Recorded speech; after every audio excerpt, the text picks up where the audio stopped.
चंद्रघंटा देवी की कहानी। देवी के स्वरूप की हुई चमत्कारिक उत्पत्ति। शारदीय नवरात्र माता भगवती के 9 स्वरूपों की साधना करने का विशेष अवसर है। इस शुभ अवसर पर हम आपके लिए लेकर आए हैं नवरात्रि के तीसरे दिन पूजी जाने वाली मां चंद्रघंटा की उत्पत्ति की कथा।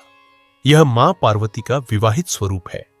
नवरात्रि की तृतीया तिथि को की गई मां चंद्रघंटा की साधना बहुत फलदायक होती है और माना जाता है कि यह समस्त विरोधियों को भी दूर रखती है।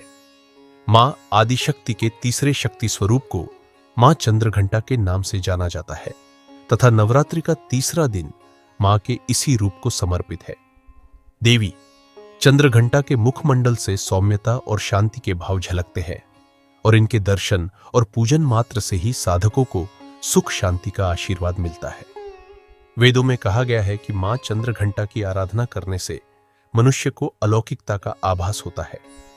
देवी चंद्रघंटा का वाहन बाघ है।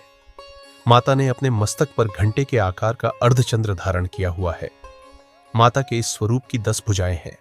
उनके बाएं हाथों में त्रिशूल, गदा, तलवार और कमंडल हैं और 5वां बायां हाथ वृद्ध मुद्रा में है।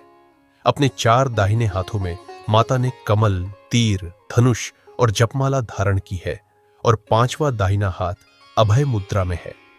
जब माता पार्वती ने भगवान शिव से विवाह किया तो महादेव की भांति ही अपने मस्तक पर अर्धचंद्र को धारण कर लिया।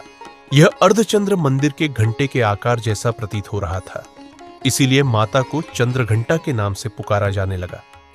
एक समय की बात है जब देवताओं और दानवों में भीषण युद्ध चल रहा था। देवता अपनी समस्त शक्ति के साथ भी असुरों को पराजित कर पाने में असमर्थ थे। वे सभी अत्यंत भयभीत होकर त्रिदेव ब्रह्मा, विष्णु और महादेव की शरण में पहुंचे और उनसे अपने प्राणों की रक्षा करने की प्रार्थना करने लगे। तब भगवान ब्रह्मा, विष्णु, महेश और सभी देवताओं ने अपने विशेष अस्त्र शस्त्र माता चंद्रघंटा को प्रदान किए और मां ने समस्त असुरों का नाश किया। मां चंद्रघंटा की कृपा से देवताओं को इस युद्ध में विजय प्राप्त हुई। मां चंद्रघंटा की साधना करने से घर में समृद्धि का वास होता है और माता अपने सभी भक्तों को दीर्घायु होने का आशीर्वाद देती है, साथ ही उनका कल्याण करती है। शुक्र ग्रह मां चंद्रघंटा द्वारा शासित होता है, इसीलिए नवरात्रि के तीसरे दिन माता की आराधना करने से साधकों पर शुक्र ग्रह की कृपा बनी रहती है। नवरात्रि के तीसरे दिन साधक का मन मणिपुर चक्र में उपस्थित होता है, इसीलिए इस दिन उन्हें स्थिर मन के साथ माता की पूजा करनी चाहिए। मान्यता है कि ऐसा करने से उन्हें अपने आसपास माता की दिव्य शक्ति का आभास होता है।